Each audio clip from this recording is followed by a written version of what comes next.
as part of a training exercise with the U.S. Army, and I get an email. It was on May 9th, and get this long email. This email is really freaking long. And in it, individual said, "Hey, I went to my first starting strength, or I went to my starting strength seminar when I was 16 years old. I used starting strength for a long time. It turned me from a average high school basketball player into Division I basketball player, and I have a lot of back pain and a lot of hip pain, and I really need some help." And what struck me as different about this was this individual actually said, not that, "Hey, I'm not really willing to pay you. I want to conscript you into service to serve me and my needs." That, I guess, just the graciousness of my own heart. But this individual said, "Hey, I'm willing to fly to Seattle to meet with you. I'll do whatever I need to do. I need help." And so something about this email just kind of stuck out, and I was like, man, I really need to help this guy. So anyways, I started communicating with this individual back and forth. Come to find out, we know some of the same people through his brother, who's stationed with the 10th Special Forces Group in Fort Carson. One of my longtime friends is there, stuff like that. So anyways, we knew mutual people. And anyways, so as working with this individual through his problem, like, got to know him a little bit better. And as he was telling me his story and kind of how he was getting better with his rehab and stuff like that, I thought, man, this is a fantastic fucking story to tell the coaches, because one of the big things that you see it on the board all the time, and really the only example that we have right now is Julia Avila, right? That everybody says, where are all your elite athletes? If starting strength is so great, where are all your elite athletes? Well, we always talk about that, right? Elite athletes do what elite athletes do, but what if we were to be able to take someone who admittedly says that they were an average athlete and use these principles to become an elite athlete? So with that, I would like to introduce you to my friend, John Guerra.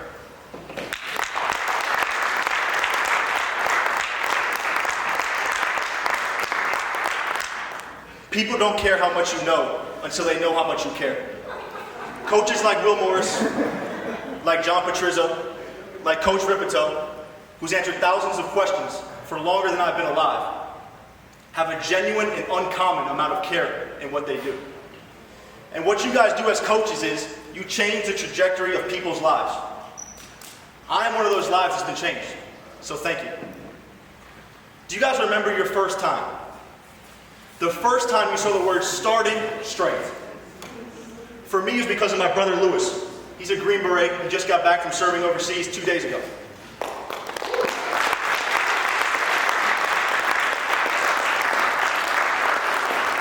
And the one thing you need to know about the two of us is we love, and I mean absolutely love, free shipping. We're the type of guys, we'll spend $20 just to save the $5 shipping fee. So I'm 16 years old, and he's on EliteFDS.com, and he's buying apparel, and he's $20 short of free shipping. So he goes to the book section. He sees his book called Starting Strength, 2nd edition. It looks pretty interesting, so he buys it, and he gets the free shipping. Now at the same time, I'm entering the weight room for the first time in my life. And the program I'm doing is Maximum Strength by Eric Cressy. And it tells you to back squat on Monday, front squat on Friday. And to be honest, I'm getting confused with either of them, and my form's terrible. So what arrives at my door? Starting strength. I open the book, and the first thing that strikes me is physical strength is the most important thing in life. This is true whether we want it to be or not. Shit. The most important thing in my life at this time is who's going to sign my yearbook. So I continue on with the book. I read about the squat. Instead of a page or a paragraph on the squat, it's an entire chapter. I get to the press. Damn, maximum strength didn't even tell me I needed to press. What is this movement? I get to the deadlift. Instead of telling me you need to deadlift, it actually shows me this is how you deadlift. I get to the bench press. I'm a little bit more familiar with that. Like everybody else. Eventually, I get to the power clean, and I gotta be honest, I sort of skimmed that section.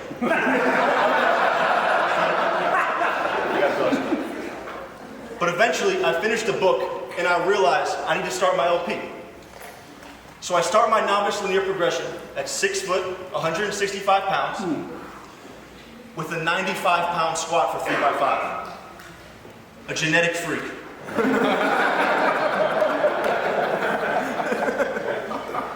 Now a month goes by, and my brother sees me in our garage gym.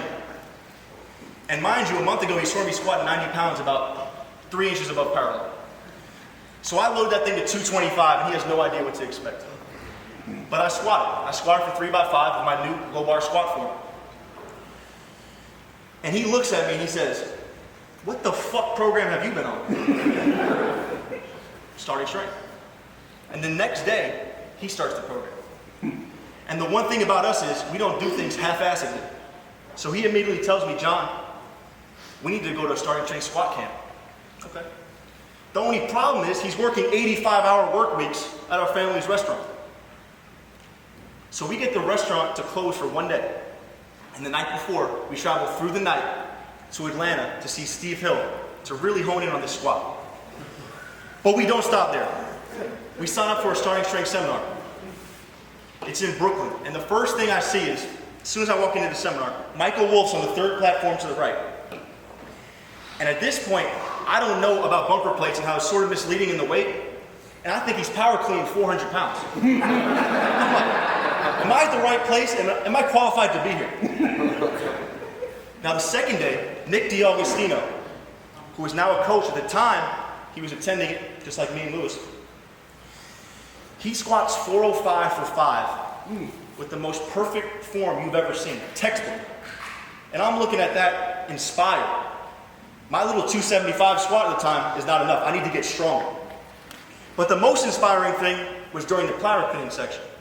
I already told you I didn't read the power clean chapter. So I needed a lot of extra instruction. And my coach was Steve Hill. And he said, "John, you're not jumping. You need to jump." Okay. Take 2 steps forward and jump and touch the ceiling. So I take 2 steps forward, I jump, and I actually touch the ceiling. And he's like, "Whoa." "John, I think if you put on 20 pounds, you could be a Division I athlete." Now, my story hasn't mentioned basketball up until this point. And that's because up until this point in my life, not a coach, not a teammate, not a friend ever told me that I'd be a Division I athlete. I was just always a good player who worked his ass off. As a matter of fact, when I was 6 years old, I can remember being outside of my house shooting on a little Tykes hoop. And I was pretending that I was Juan Dixon, my favorite player at the time. He played college basketball at Maryland. And a family member came out. And they said, "What are you doing?" "I'm Juan Dixon. I'm going to be a college basketball player." They said, "No, we're not the type of athletes that become Division I athletes." We'll see about it. In a sentence, Steve Hill changed my perspective on what was possible for my potential. He gave me the blueprint for what I need to do. I needed to work on my skills and continue to do that, yes. But I needed to gain 20 pounds, and I needed to get strong. Strong like DiAugustino strong. Now, the one thing you need to know about basketball is it's a year-round sport. So if you're serious about this, you're going to have to train through the season at one point or another. I can remember playing 5 games in a weekend for my AAU basketball team. And then on Monday, it's time to squat. So I go into my gym, the bar at this point, about 3:30. And I'm wondering, is this going to crush me? Is this the day my LP is finally over? But you do the weight. Because learning how to suffer and working your ass off are the basic requirements for being a competitive athlete. I don't get to walk in the gym on Monday and say, "No, my shin hurts. I'm going to work up to an RPE 6 today. My shin hurts. I'm going to take it easy today." You squat the weight, you add the 5 pounds, and you continue the progression. Now, my junior year of high school, in the practice before our second game, I get elbowed in my quad, my right quad. And I can't bend my leg. But the next day I said, "I'm going to play in the game anyway." So I play in the game. And the third play of the game, I'm on a fast break. Catch the ball going up for a routine layup. Torn ACL. Now, your junior year of high school is your most important year as a high school basketball player in order to get in contact with coaches. In an instant, it's gone. So I call up Rick. I'd been to the seminar. I said, "Coach, what do I need to do to get back?" And he says, John, listen, you've got to get a patellar tendon autograft, and you're going to have to squat. You're going to have to squat about 3 months before any PT or doctor is going to tell you have to squat. But this is what you got to do. Typical Rick fashion. So I squat. 3 days a week, I squat, deadlift, overhead press, bench press, and 1 day a week, I do the silly bullshit PT exercises. But it gets to the point where 9 months later, I'm walking into my senior year with a 405 squat, a 495 deadlift, and no knee pain. To put things in perspective, as a sophomore on varsity, I averaged 8 points a game. As a freshman, I averaged 4 points a game.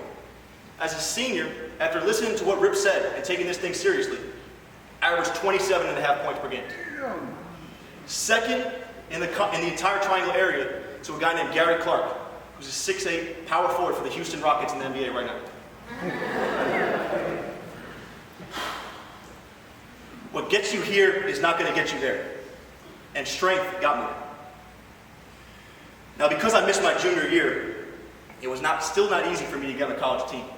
After my friend Dylan Streetpay emailed just about every college coach in the country, sending my stats and whatnot, I got one workout with a team called North Carolina Central University, Division I school in Durham, North Carolina.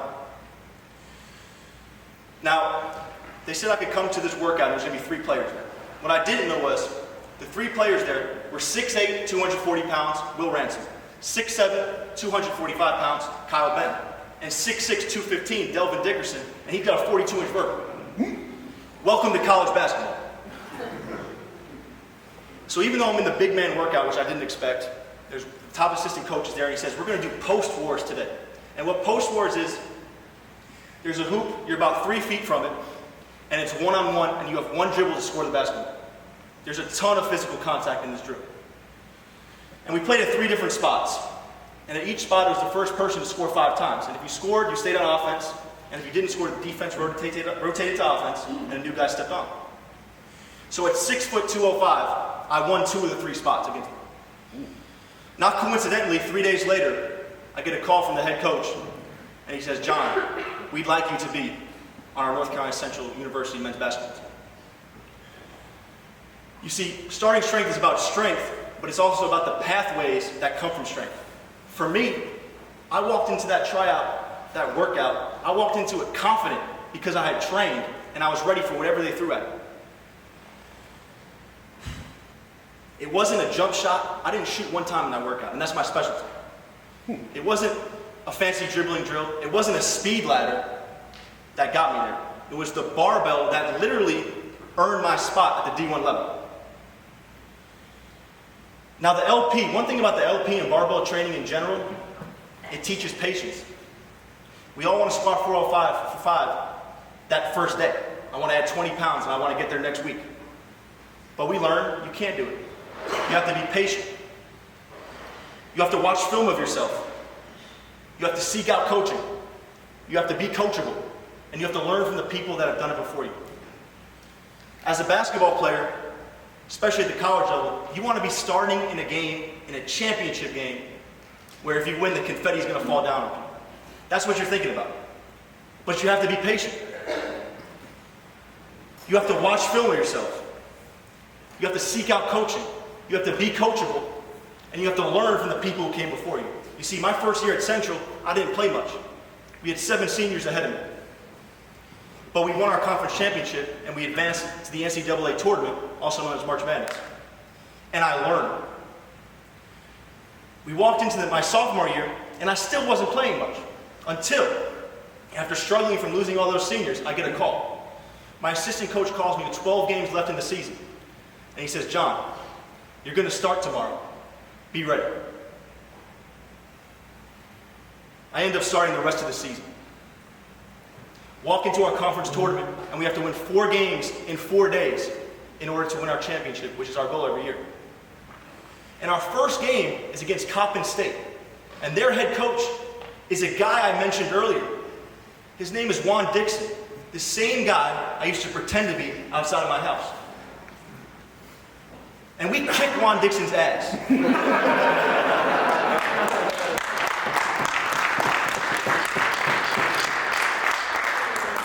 Play Savannah State the next day, we kick their ass. Play Morgan State. I believe their starting strength coach, Tom DeStasio, is their strength coach. We kick his ass too. Gets to the point where it's a championship game on Saturday. And we're playing Hampton University, the 1 seed. Mind you, we're the 6 seed. They beat us by 25 points earlier in the season. Huge underdogs. This is what I like to call my Kirk Karwoski glove box moment. Now, if you didn't watch his speech, he said sometimes you got to go in your car, you got to open the glove box, you got to grab your balls, and you got to perform. And that's what I did. I had 12 points, 5 rebounds, 2 3-pointers, the best game of my college career, and we beat Hampton University. We win the championship, and I'm on the court. And the confetti's falling down. I look to my right, and my mother and father are sitting courtside. I run over to them, I embrace them, I hug them. We did it. And that moment is the most proud I've ever been in my life, and it's the moment I'm most grateful for. And to think, it all came from a guy looking for free shipping.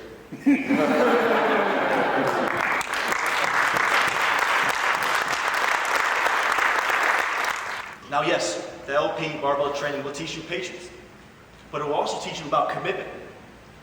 I'd love to tell you I came into the next season and everything went great, but that would be a lie. While we won our 3rd conference championship in 3 years, our school's first ever team to have a 3-peat, there was a lot of adversity. Got to the point where I was running in games and my back would seize up, and my hip would seize up, and I'd be like, "Coach, I need a sub." And I was withholding symptoms from my athletic trainer. I never told him about the tingling in the foot. I just said, "No, I'll be good tomorrow." All right. Gets to the point where after the season, the symptoms are still there. So I go to the doctor, get 2 MRIs done, and he says, "John, you need to take 8 weeks off to rest. And if you don't get better in those 8 weeks, you're going to have to get a back fusion." I look at him and I say, "There's no fucking way I'm getting a back fusion and risking my career." So I do what any normal person would do here. I go to YouTube, I type in starting strength back pain.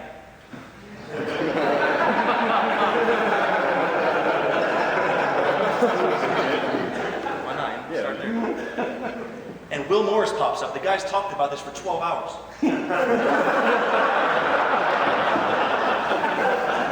Sorry to say, I only watched about 3 before I said, "All right, I get the drill." But, so I send Will an email. And he tells me, "John, I looked at the MRI results, I sent him all that information." It was a long email, like he said. And he said, "John, you need to train." So I'm at a crossroads here. Do I take 8 weeks off like the doctor says? Or do I trust a guy I never met and train? Well, I took a step back, thought back to my knee injury. You know what? I know what I gotta do. So I trained. 8 weeks later, I'm here today, and there's no pain.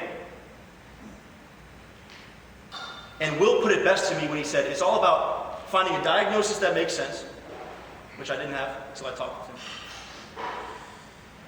Getting an intervention for that diagnosis for me was tempo squats with a pause, everything under control for about 4 weeks before eventually now I can do sets of 5.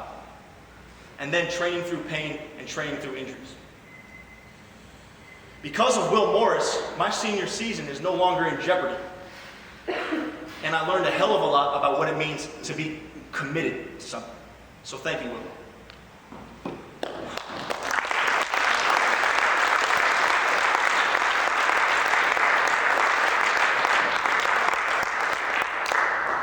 Now, I was joking earlier about how the most important thing to me before starting strength was getting my yearbook signed. But at my school, when you were a senior, you get a page dedicated to you, and you can put a quote, an image, whatever you want on it in your yearbook. So my senior year of high school, I put a picture of Big Jim Williams, my favorite weightlifter of all time, and a quote. And that quote said, "I welcome you to the community of people who has decided that easy will no longer suffice. Mark Ripito." You see, nothing about barbell training is easy, but it's worth it. It took me, a kid who was a good high school player, to average, and it allowed me to get to the point where next year, I'm going to school to get my master's degree paid for while playing the sport that I love. But starting strength isn't just about strength. It's about the pathways that come from it. The pathways that include starting confidence, starting patience, starting commitment, and ultimately, starting success. You see, this community changed the trajectory of my life. And before I finish with a brief message, I'd love to hear from you all. What questions do you have for me? What are you squatting now? Yeah, so absolutely. My all-time 5RM was 415 for 5, which I did prior to the previous season, but I just did 340 for 5 2 days ago. Nice. So I'm getting it. How much do you weigh now? I weigh 193, and I usually play at about 205, so I'm just trying to get my weight back up. Yes, sir. What's your master's? My master's degree will be in business administration, and my undergraduate degree was in political science. Good man. Were there other people inspired by your story, other college athletes, or that they gravitated towards you, or saw your progress? Yeah, absolutely. So, I've only trained 2 people in my life. One of them is the guy sitting next to my brother. His name's Alex East.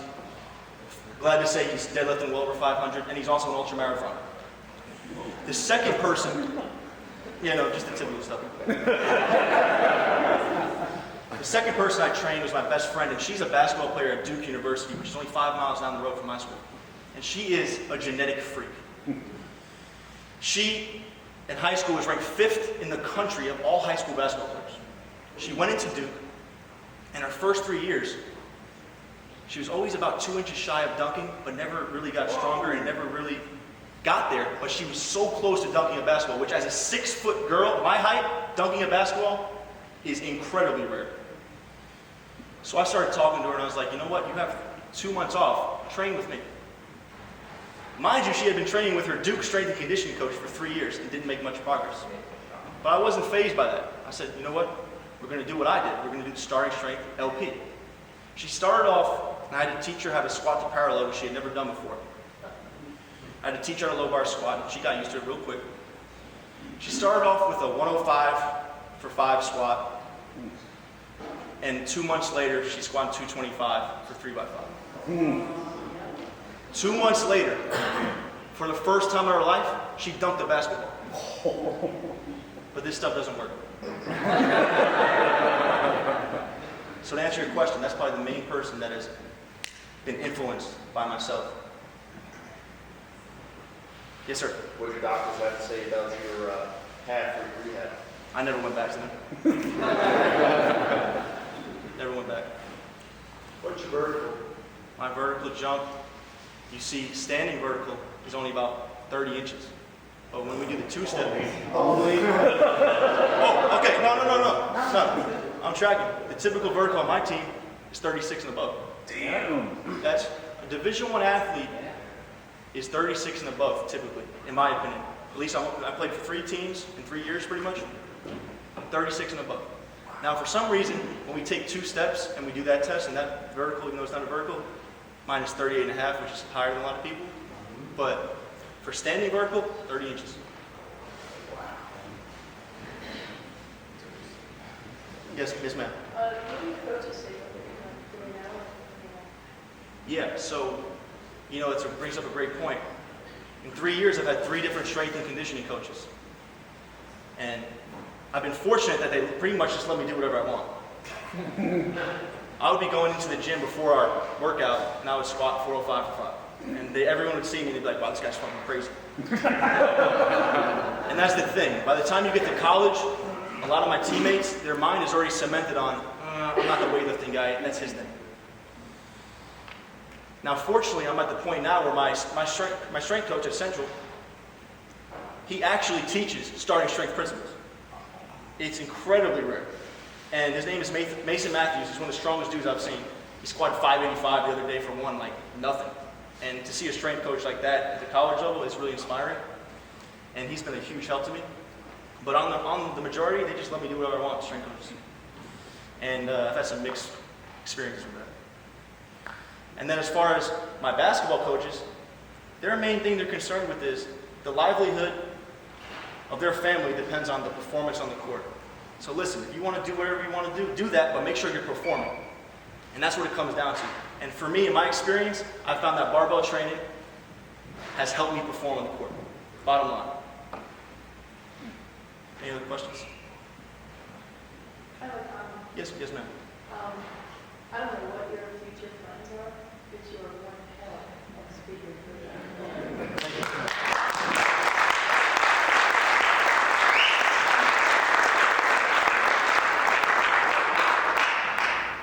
To conclude my message, people don't care how much you know until they know how much you care. Through adversity, through a torn ACL, through a back injury, through a hip injury, through high school, and through college, the starting strength community has been there for me. It's taken me from here to there as an athlete, but more importantly as a person.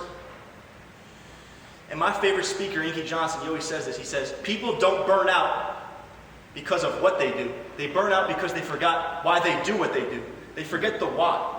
I hope that my story has shown you the importance and the why of what you guys do. But more importantly, I hope that my story has reminded you of the moment in time where you decided to make this a career. Let's get back to how we felt in that moment. Thank you for your time.